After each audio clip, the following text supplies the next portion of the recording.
Hello दोस्तों, नमस्ते। आज मैं लेके आया हूँ द हिंदू की 25 मार्च 2070 की कुछ इम्पॉर्टेंट वर्ड लिस्ट। मेरे चैनल का नाम है SMKV एजुकेशन। तो स्टार्ट करते हैं दोस्तों। पहला मीनिंग है दोस्तों hard line. Hard line means होता है दोस्तों कट्टरपंथी। अगर मैं इस मीनिंग को समझना चाहूँ हार्ड लाइन, तो एक एग्जाम्पल के थ्रू समझा सकता हूँ। जैसे अन्ना हजारे। अन्ना हजारे क्या थे? एक कट्टरपंथी विचारधारा के थे। उन्होंने क्या किया? उन्होंने सिंपल सा क्या किया, एक अनशन किया और अपनी बातें मनवाने के लिए जंतर मंतर पर एक अनशन किया और उन्होंने अपनी बातें मनवाई। बातें क्या मनवाई थी? लोकपाल बिल को पारित करवाया। तो जब वो अनशन पर बैठे, तो अगर मैं साइनोनिम्स की बात करूं तो कौन कौन से हार्ड लाइन के साइनोनिम्स हो सकते हैं? तो जब वो अनशन पर बैठे, तो अनशन पर बैठे सबसे पहले तो क्या हुए? वो अपने दृढ़ निश्चय जो भी उनका एम था उसके प्रति क्या हुए? स्ट्रिक्ट हुए, कठोर हुए। मैं किसी भी तरह का अ, जल अन्न ग्रहण नहीं करूंगा, स्ट्रिक्ट हुए। तो यानी इसका सिनोनिम्स क्या निकल के आता है? स्ट्रिक्ट। दूसरा, उन्होंने अपने लोकपाल बिल को पारित कराने के लिए किसी भी तरह का अपने अनशन के प्रति कोई भी कॉम्प्रोमाइज़ नहीं किया। यानी हार्ड लाइन का नेक्स्ट सिनोनिम्स निकल के आता है अनकॉम्प्रोमाइजिंग। तीसरा सिनोनिम्स है दोस्तों डाई हार्ड। डाई हार्ड किस तरह से निकल के आता है? अगर मैं अन्ना हजारे की बात करूं, तो अन्ना हजारे जी ने तब तक जल और अन्न ग्रहण नहीं किया जब तक उनकी बातें नहीं मान ली गई। चाहे वो इस तक भी बैठे हुए थे, चाहे वो मर ही क्यों नहीं जाते। इसका मतलब वो क्या होते हैं? डाई हार्ड होते हैं। यानी हार्ड लाइन का नेक्स्ट सिनोनिम्स निकल के आ रहा है डाई हार्ड। और चौथा इनफ्लेक्सिबल। वो किसी भी तरीके से फ्लेक्सिबल नहीं थे। उन्होंने कॉम्प्रोमाइज़ नहीं किया अपनी बातों अपने लोकपाल बिल को मानने के लिए। तो दोस्तों, अगर मैं रिवाइज करना चाहूँ, एक बार रिवाइज कर लेता हूँ। हार्ड लाइन में से होता है दोस्तों कट्टरपंथी। सिनोनिम्स निकल के आएंगे स्ट्रिक्ट, अनकॉम्प्रोमाइजिंग, डाई हार्ड और इनफ्लेक्सिबल। नेक्स्ट मीनिंग है दोस्तों वेसिफेरियस। वेसिफेरियस मीन्स होता है मुखर। वह व्यक्ति जो बोलता जाता है, जिसको कुछ ज़्यादा ही बोलने का शौक होता है, मुखर कह सकते हैं हम उसे।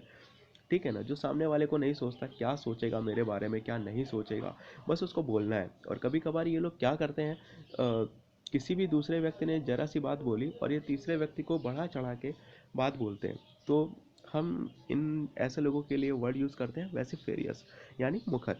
साइनोनिम्स की बात करते हैं दोस्तों। साइनोनिम्स होते हैं ब्लैटेंट, मतलब निर्लज। ब्लैटेंट, निर्लज भी कह सकते हैं इनको। दूसरे लोग क्या सोचते हैं इनके बारे में फ़र्क नहीं पड़ता। दूसरा सिनोनिम्स है क्लाइमेट, CLAMANT। क्लाइमेट में होता है झूठ बोलना। दोस्तों, ये लोग झूठ भी बोल देते हैं। जैसे कि मैंने कहा ना, अगर किसी ने इनको जरा सी बात बताई, तो ये तीसरे पर्सन को, थर्ड पर्सन को थोड़ी बातें और ऐड करके बढ़ा चढ़ा के बताते हैं। यानी क्या बोलते हैं? थोड़ा सा झूठ ही बोलते हैं। तो हम इनके लिए सिनोनिम्स यूज़ कर सकते हैं क्लाइमेट। तीसरा है स्ट्रीडेंट, STRADENT, मतलब कठोर। कठोर इन द सेंस दोस्तों यहाँ पे इस वजह से ले सकते हैं कि ये लोग जब आपको बात बोलते हैं ना, तो बिल्कुल उस पर कॉन्फिडेंस होकर बोलते हैं कि नहीं यार, ये बात बिल्कुल सच ही है। और कुछ लोग मान भी जाते हैं कि हाँ नहीं यार, अब बंदा इतने कॉन्फिडेंस के साथ कह रहा है तो इसका मतलब सच होगा। तो यानी स्टूडेंट भी इसका हो सकता है सैनोनिम्स। चौथा है क्लामरस।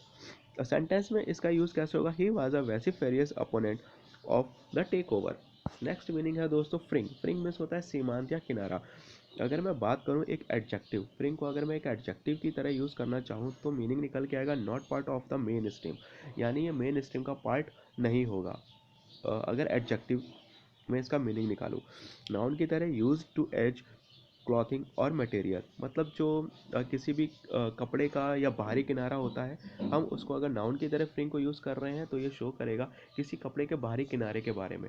उसको हम क्या करेंगे? फ्रिंग कहेंगे। यानी एक नाउन की तरह अगर हम यूज़ करना होगा तो इस तरह से यूज़ करेंगे।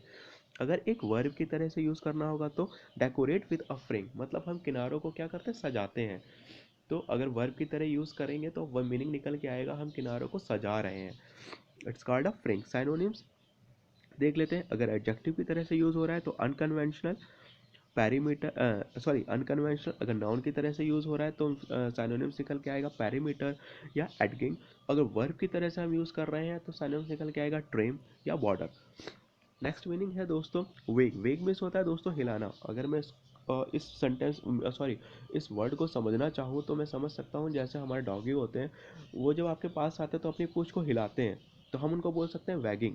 मतलब वो क्या कर रहे हैं? वेग कर रहे हैं, अपनी पूँछ को क्या कर रहे हैं? हिला रहे हैं। तो मीनिंग आया समझ में आपको दोस्तों? वेग, वेग मीन्स क्या होता है? हिलाना। नाउन की तरह ही अगर मैं वेग का यूज़ करूँगा तो होगा a single rapid movement from side to side. समझ में आया? वर्ब की तरह से अगर यूज़ होगा तो मूव और cause to move rapidly to and fro. Synonyms है दोस्तों, नाउन की तरह यूज़ होगा तो शेक या कार्ड निकल के आएगा, और अगर हम इसे वर्ब की तरह से यूज़ कर रहे हैं तो हमारा सिनोनिम होगा स्विंग और वैगल। सेंटेंस है दोस्तों, अ शिरपी वैग of the head. Next meaning है दोस्तों रेलीगेट। रेलीगेट मीन्स होता है निर्वासित, निर्वासित। डेफिनेशन है असाइन एन इंफीरियर रैंक और पोजीशन टू। सिनोनिम्स है डाउनग्रेड या लोअर। एंटोनिम्स होता है अपग्रेड और प्रमोट। तो एक बार रिवाइज कर लेते हैं। रेलीगेट मीन्स क्या होता है, निर्वासित। सेंटेंस है they aim prevent women from being relegated to a secondary role. Thank you दोस्तों। अगर आपको मेरा ये वीडियो पसंद आया हो तो प्लीज़ मेरे वीडियो को लाइक करें और मेरे चैनल को सब्सक्राइब करें। और अगर आप ये वीडियो मेरा फेसबुक पे देख रहे हैं तो प्लीज़ दोस्तों मेरे पेज को हो सके तो अपने फ्रेंड्स के लिए इनवाइट करें, लाइक करें, शेयर करें, जो भी हो सकता है करें, लेकिन कुछ करें ज़रूर। एंड कमेंट ज़रूर करें ये आपको वीडियो कैसा लगा। थैंक यू दोस्तों।